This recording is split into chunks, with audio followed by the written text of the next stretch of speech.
c'est Émilie et aujourd'hui je viens vous parler de la prochaine pleine lune qui aura lieu dans l'axe Vierge-Poisson. Alors cette pleine lune, c'est l'apogée du cycle qui a commencé le 7 septembre, vous savez, au moment de la nouvelle lune. Cette nouvelle lune en lien avec l'énergie de la Vierge qui a amené cette énergie de la rentrée, une énergie justement de recommencement, de reposer les choses et puis de la fin de l'été et de l'amorce de l'automne. Effectivement, quand on arrive à la fin de l'énergie de la Vierge, nous sommes à la fin du premier hémicycle qui commence au moment de l'équinoxe de printemps. Donc l'équinoxe de printemps nous met vraiment en lien avec cette énergie, on va dire, visible de la phase lumineuse de cette partie de l'année où on est en lien avec le printemps et puis l'été. Et puis là, tout doucement, on arrive justement à ce point de bascule qui va être représenté par l'équinoxe d'automne qui aura lieu le 22 septembre à 21h22 à l'heure française. Et là, on va commencer justement cette bascule dans le deuxième hémicycle qui commence à partir de la Balance et qui finit avec l'énergie du Poisson qui nous parle de cette descente dans l'énergie de l'automne, de l'hiver, donc cette descente finalement dans l'ombre, dans l'intériorité, dans les moments où visiblement on perd de l'ensoleillement, on va perdre finalement cette luminosité pour aller justement dans cette énergie plus yin de l'année, en fait, où on va dedans, on va plutôt dans cette introspection.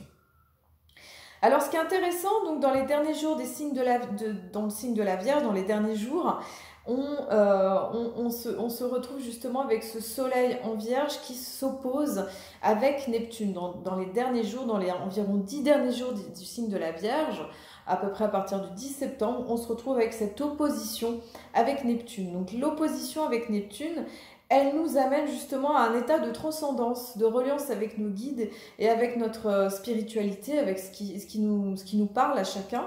Et qui parle justement de tout le soutien que l'humanité reçoit au travers de différents guides, que ce soit au niveau galactique, au niveau des archanges, au niveau des êtres de lumière, de tous ceux qui viennent nous aider pour justement nous inspirer, pour nous élever. Alors le propre de cette pleine lune, c'est que donc on est très fort dans cet axe justement Vierge-Poisson qui nous met la Vierge, elle va vraiment être dans cette médecine de la souris, c'est-à-dire cette capacité à voir les détails, être dans le quotidien, au niveau de notre santé, d'habitude qu'on peut bouger pour justement améliorer notre vie de tous les jours dans son côté très basique, très simple. Et le Poisson, c'est tout le contraire, c'est tout ce qui est en lien avec notre vie intérieure, la vie spirituelle, la méditation, c'est tout ce qui nous place hors du quotidien et qui nous fait voir le tout dans cette vision plutôt du télescope, c'est-à-dire d'embrasser le monde dans sa totalité, dans sa grandeur, dans quelque chose qui est un peu ineffable. Et donc le Poisson nous encourage à ça. Ce qui est intéressant, c'est que le soleil en Vierge va être conjoint avec Mars, qui se trouve dans l'énergie de la Balance depuis quelques jours. Donc soleil-Mars, ça veut dire qu'on est quand même dans une période où il y a l'énergie de Mars, c'est-à-dire une énergie où on peut avoir finalement l'énergie pour passer à l'action par rapport aux projets qui sont importants pour nous. Ça peut être aussi des moments où il peut y avoir de la tension, il peut y avoir de l'énervement, de l'emportement, des petits accidents, des choses comme ça un petit peu qui chauffent, parce que Mars c'est quand même c'est cette énergie du désir, cette énergie de l'action, qu'il importe finalement d'apprendre à canaliser, à concentrer pour pouvoir avancer dans la direction de ce qui nous importe. Mars, comme ça, va s'opposer avec Neptune, donc ce qui peut créer quelque part un petit peu de flou, un petit peu une difficulté parfois peut-être à s'organiser ou à savoir où avancer. Il peut y avoir un petit peu cette notion-là, donc ça va demander d'utiliser à la fois le côté rationnel et le côté intuitif, de savoir allier les deux.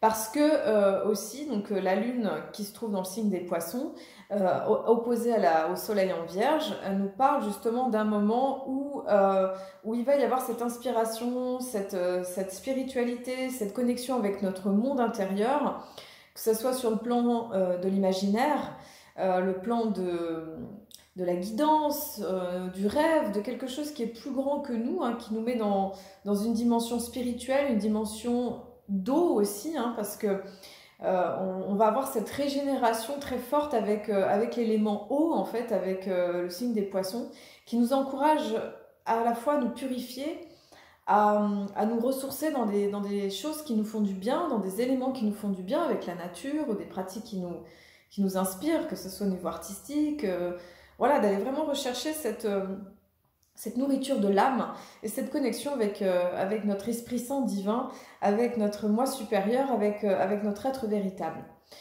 Voilà, donc on a vraiment un axe de pleine lune qui est très très fort comme ça, qui vient agir sur à la fois notre quotidien, mais aussi sur quelque chose de plus grand en fait, qui va nous permettre d'inspirer notre action pour la vie de tous les jours. Ce Mars, il est en balance aussi, donc en balance, il nous parle de mettre notre désir, notre action au niveau des relations, de pouvoir mettre l'action juste pour équilibrer justement les relations, pour mettre de l'harmonie, de la beauté. Donc ça va demander quelque part de savoir discerner, ça va demander de savoir choisir, de peut-être se positionner en fonction des choix qui sont les nôtres. Mars en balance, donc on va dire c'est pas la meilleure position, elle se trouve aussi en exil, tout comme Vénus en Scorpion qui est aussi en exil. Donc on a Mars et Vénus qui sont pas forcément dans leurs signes les plus où ils ont leur mode le plus privilégié. Et on a cette Vénus en Scorpion qui nous parle depuis déjà le samedi voilà, de la semaine dernière, donc ça fait à peu près 8 jours qu'elle est dans le Scorpion, donc qui nous parle d'intensité, de passion, d'émotion, de surprise, de choses comme ça qui vont être assez fortes, hein, parce que Vénus se trouve en opposition avec Uranus. Uranus qui nous parle de changement, de faire bouger les choses, de regarder nos relations avec un autre regard en fait. Et ça peut aussi créer des surprises, des choses qu'on n'avait pas forcément prévues au programme de la vie. Et ça va durer encore jusqu'à la fin septembre en fait, toute cette nouveauté, de voir des choses qui se passent. Vénus aussi, elle se trouve au carré avec Saturne, donc il y a vraiment un travail qui se fait hein, avec cette Vénus qui est positionnée là. Saturne va lui demander justement de regarder ses frustrations, de regarder peut-être les obligations, les choses qui peuvent nous sembler peut-être des fois comme des contraintes, ou qui peuvent nous faire vivre des fois peut-être de la tristesse, la sensation des fois d'être délaissé, d'être seul. Donc il y a tout un champ qui s'ouvre là avec regarder nos relations, regarder ce mode affectif en fait qui est le nôtre, mais aussi de notre créativité. Donc il y a vraiment tout ce panel là qui est exploré avec cette pleine lune là, où il y a toute une initiation par rapport à Vénus, par rapport à notre aspect féminin aussi, à notre féminité profonde, qu'on soit un homme ou une femme, et de regarder justement tous ces schémas, toutes ces choses qui ont besoin d'être abandonnées, qui ont besoin d'être transformées. Parce que c'est quand même une pleine lune en lien avec l'archétype du phénix quand même, du phénix parce que ça demande quelque part de pouvoir renaître. Donc on a cette Vénus voilà, qui fait toute cette initiation avec le Scorpion, avec Uranus et avec Saturne, et on a cet encouragement aussi ensuite avec Mercure qui est dans le signe de la Balance, donc Mercure dans la Balance, qui nous parle justement de médiation, positionnement, diplomatie, prendre du recul, amener la paix, l'harmonie. Et comme Mercure en Balance se trouve au carré de Pluton en Capricorne, il y a toute une voie qui s'ouvre par rapport au avoir du discernement, regarder les choses à deux fois, peut-être éviter les idées un petit peu... Enfin, ça peut donner une tendance aussi à avoir des idées des fois un peu déprimantes ou un petit peu lourdes, mais ça encourage surtout à regarder les choses avec beaucoup de recul. Mercure, elle va être pas mal aspectée ces prochains temps parce que du coup, elle va passer rétrograde du 27 septembre au 19 octobre. C'est-à-dire que la planète, elle recule et elle se rapproche de la Terre.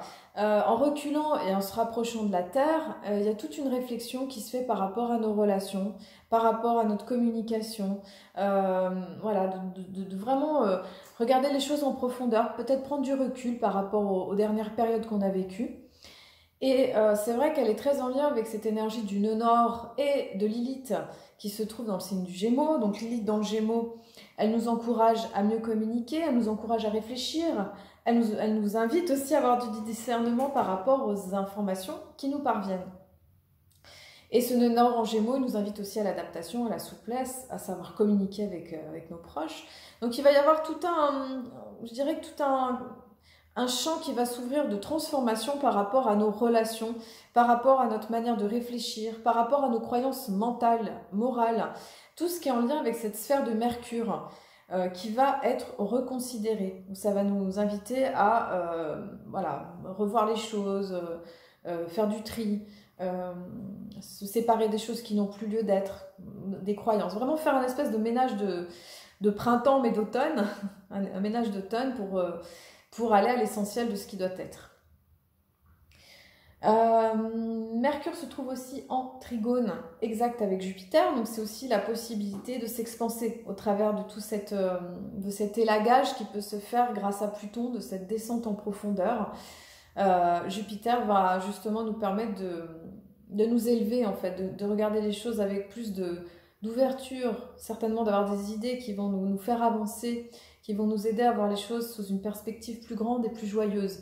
Ça va être un peu le défi, de rester finalement dans la joie, de rester connecté à quelque chose qui nous est agréable, quand il y a des dispositions comme ça, et puis avec tout ce qu'on vit sur le plan collectif, hein, avec toute cette situation, qui peut amener justement des basculements, qui peut amener parfois des découragements. Ça va être de pouvoir focuser justement sur ce qui est important pour nous et ce qui nous donne de la joie et de la gaieté.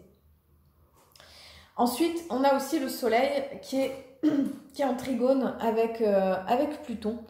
Et ça nous parle de métamorphose, de transformation. C'est là où je vous parle du phénix. D'aller dans cette alchimie intérieure pour pouvoir transformer nos ombres, les utiliser pour pouvoir grandir, pour pouvoir avancer dans le sens de ce qu'on souhaite mettre en place, pour pouvoir se déployer. Voilà, il y a vraiment cette énergie-là qui est là de ce phénix. Ensuite, dans le calendrier Maya galactique, c'est la deuxième fois que je tourne ma vidéo, donc du coup, il y a des choses que j'ai un peu répétées. Nous sommes toujours dans la lune lunaire. C'est celle qui parle de la polarité, ombre et lumière, qui met un peu le défi, les obstacles. Donc ça, on y est depuis le 20 août. Et ça, jusqu'environ au 20 septembre. Donc il y a vraiment cette dimension de changement. Je regarde juste le 20 septembre. Du coup, c'est vrai effectivement qu'on passe à partir du 20 septembre dans la lune électrique du cerf, c'est-à-dire comment on va utiliser nos aptitudes pour avancer, pour se mettre au service de la vie. Alors avec le cerf, il y a cette idée d'estime de soi, de dignité et d'avancer en fait dans le sens de ce qu'on souhaite manifester et puis d'être vraiment au service de ce qui est important dans la guidance, quoi. On est toujours dans l'onde du magicien du 14 septembre au 26 septembre. C'est celle qui nous encourage à la réceptivité, à ressentir les choses, à nous connecter avec notre chaman intérieur, notre magicienne intérieure, notre Harry Potter, notre sorcière. Ce qui va faire qu'on va amener de la magie parce qu'on enchante notre monde, parce qu'on crée notre monde à partir de ce que l'on souhaite. Et du 27 septembre au 9 octobre, on passe dans l'onde de la main bleue.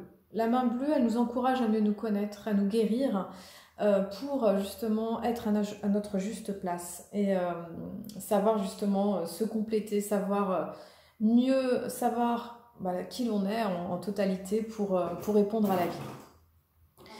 Voilà, je vous souhaite une très belle pleine lune. Prenez soin de vous dans cette énergie du poisson, cette énergie magique qui vient régénérer, qui vient nous inspirer, qui vient nous abreuver. Je vous souhaite de vous ressourcer dans cette énergie neptunienne pour justement savoir où vous allez dans cet automne. Petite information, donc je continue le conseil des 13 lunes, j'ouvre les cercles